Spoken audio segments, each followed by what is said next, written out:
अस्सलाम वालेकुम। मेरा नाम डॉक्टर तलहा है। मैं न्यूरोलॉजिस्ट हूँ और रावलपिंडी पाकिस्तान में प्रैक्टिस करता हूँ।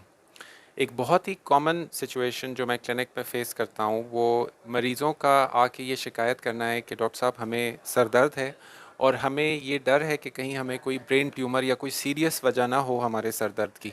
और ब्रेन ट्यूमर ही अमूमन वो नंबर वन सोच होती है जो लोगों को खौफज़दा भी कर रही होती है, ख़ास तौर पे ख़वातीन को, और उनको जिसे हम कहते हैं स्लीपलेस नाइट्स दे रही होती है, यानी उनकी रातों की नींदें उड़ा देती है वो, उनका जो दायमी सर दर्द होता है।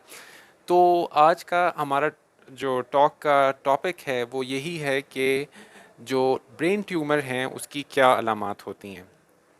ब्रेन ट्यूमर इस चीज़ को कहते हैं कि जो दिमाग या सर के अंदर की स्पेस है उसके अंदर कोई रसौली या कोई ऐसी ग्रोथ जो काबू से बाहर हो वो होना शुरू हो जाए, और उसकी वजह से या तो कोई असर भी ना हो या फिर जो इर्द गिर्द के दिमाग के स्ट्रक्चर्स हैं जैसे कि दिमाग का गूदा या दिमाग की झिल्लियाँ या जो पानी के उसके अंदर स्पेसेस हैं जिन्हें हम वेंट्रिकल्स कहते हैं, उनके ऊपर दबाव पड़े और उसकी वजह से जो भी अलामात जिनके बारे में हम अब आगे जाके बात करेंगे वो होना शुरू हो जाएं। हमारा दिमाग अल्लाह ताला ने एक सर्किट बनाया है और उसके अंदर मुख्तलिफ़ एरियाज़ के मुख्तलिफ़ फंक्शंस हैं। जैसे कि आगे वाले एरिया के फंक्शंस हमारे सोच समझ इंटेलिजेंस से ताल्लुक़ रखते हैं। फिर उसके बाद उससे उसी एरिया में लेफ़्ट साइड पे ज़्यादातर लोगों के स्पीच या बोलने के जो सेंटर्स हैं वो होते हैं। फिर उससे पीछे हमारे जो मूवमेंट के सेंटर्स जिसे मोटर सेंटर्स कहते हैं वो होते हैं। उसके उसके पीछे हमारे जो महसूस करने के सेंटर्स हैं वो होते हैं। फिर उसके बाद बिल्कुल पीछे जो हमारे बात समझने के सेंटर्स ख़ास तौर पे लेफ़्ट साइड पे जो राइट हैंडेड लोग हैं उनमें होते हैं। और फिर सबसे पीछे हमारा जहाँ पे नज़र का जो रिसीविंग सेंटर है ब्रेन का वो होता है। और इसी तरह जो टेम्परल लोब्स कहलाते हैं उनके अंदर हेयरिंग के सेंटर्स यानी जो समात का जो प्रोसेसिंग सेंटर है वो होता है। तो रसौली जहाँ भी कहीं होगी उस इलाके की अलामात होंगी। और जैसे अगर नज़र के इलाके में होगा तो नज़र चली जाएगी, अगर बोलने की इलाके में होगा तो गोयाई अफेक्ट हो जाएगी या चली जाएगी। उसी तरह अगर अगले हिस्से में होगा तो सोच समझ जो फ़ैसला करने की सलाहियत है उसके ऊपर असर पड़ेगा। तो ब्रेन ट्यूमर की कोई एक मखसूस अलामत नहीं है, बल्कि जिस एरिया में वो ब्रेन ट्यूमर अपना असर करता है उस इलाके का जो फंक्शन है वो असरअंदाज हो जाता है। लेकिन जिस अलामत से लोग सबसे ज़्यादा परेशान होते हैं वो सर दर्द है। सर दर्द आमतौर पे ट्यूमर में इस वजह से होता है कि जो प्रेशर है वो इर्द गिर्द की जो जिसे हम ब्रेन की कवरिंग्स मेनिंजीज हैं उनके ऊपर खिंचाव पड़ता है। उस खिंचाव की वजह से जो नसें उनके अंदर हैं वो सिग्नल पेन का लेके दिमाग की तरफ जाती हैं। तो हेडेक भी जो सर दर्द है वो ब्रेन ट्यूमर की अलामत हो सकती है।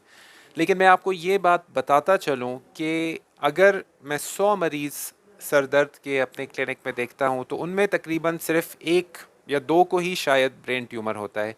यानी सर दर्द की अलामत के साथ ब्रेन ट्यूमर का डायग्नोज होना काफ़ी अनकॉमन है। यानी हर सर दर्द का पेशेंट ब्रेन ट्यूमर नहीं होता, बल्कि 100 में से 98 के करीब लोग ऐसे होते हैं जिनको ब्रेन ट्यूमर नहीं होता बल्कि कोई और दायमी सर दर्द की वजह होती है, जिसमें सबसे कॉमन माइग्रेन या दर्द शकीका है। तो इस वीडियो से वैसे तो कोई भी अपने मुतालिक मखसूस फ़ैसला ना करे, क्योंकि ये फ़ैसला आपके डॉक्टर साहब प्रॉपर हिस्ट्री लेके मुआयना करके और ज़रूरी टेस्ट करके ही कर सकते हैं। लेकिन जनरली मैं ये बताना चाहता हूँ कि सर दर्द is not equal to brain tumour. यानी अगर किसी को लंबे अरसे का सर दर्द है, चाहे उसके साथ उल्टियाँ हों भी सही, तो ज़रूरी नहीं है कि आपको ब्रेन ट्यूमर हो। हाँ, हमारे जो पॉपुलर मीडिया है, टीवी है या फिल्म्स हैं, उनके अंदर ये अमूमन दिखाया जाता है कि मरीज़ को, हीरो को या हीरोइन को काफ़ी दिनों तक सर दर्द हुआ और वो जैसे ही डॉक्टर साहब के पास गए तो उसके बाद उन्होंने सीटी स्कैन या एमआरआई कराया और उसमें ब्रेन। लेकिन ये जो कहानियाँ हैं ये हमारी आम ज़िंदगी की गमाज़ी रिप्रेजेंटेशन नहीं करती हैं। और ज़्यादातर दायमी सर दर्द के पेशेंट्स या जिनको लंबे अरसे तक सर दर्द हो उनको ब्रेन ट्यूमर नहीं होता। लेकिन वंस अगेन ये फ़ैसला कि आपके दायमी सर दर्द की वजह क्या है वो आपके डॉक्टर साहब ही कर सकते हैं, प्रेफरेबली आपके न्यूरोलॉजिस्ट या आपके न्यूरोसर्जन कर सकते हैं।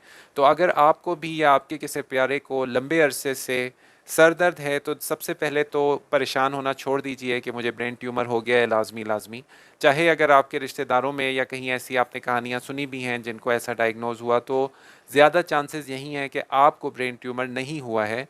اور پریشان ہونا چھوڑنے کے بعد اگلا کام آپ یہ کیجئے کہ اپنے قریب کے کسی کمپیٹنٹ نیورولوجسٹ ڈاکٹر صاحب کو یا صاحبہ کو جا کے دکھائیے اور ان سے پراپر اپنی ہسٹری اور معائنہ کروائیے، اور اگر کوئی ضروری ٹیسٹ ہوگا تو وہ کریں گے، اور اس سے انشاءاللہ بہت حتمی طور پر یہ فیصلہ ہو جائے گا کہ آپ کے سر درد کی وجہ کیا ہے۔ میں امید کرتا ہوں کہ آج کی ویڈیو سے آپ کی نالج اور اویئرنیس میں اضافہ ہوا ہوگا۔ اپنی صحت کا بہت خیال رکھیے گا، ہمیں دعاؤں میں یاد رکھیے گا۔ السلام علیکم ورحمۃ اللہ وبرکاتہ۔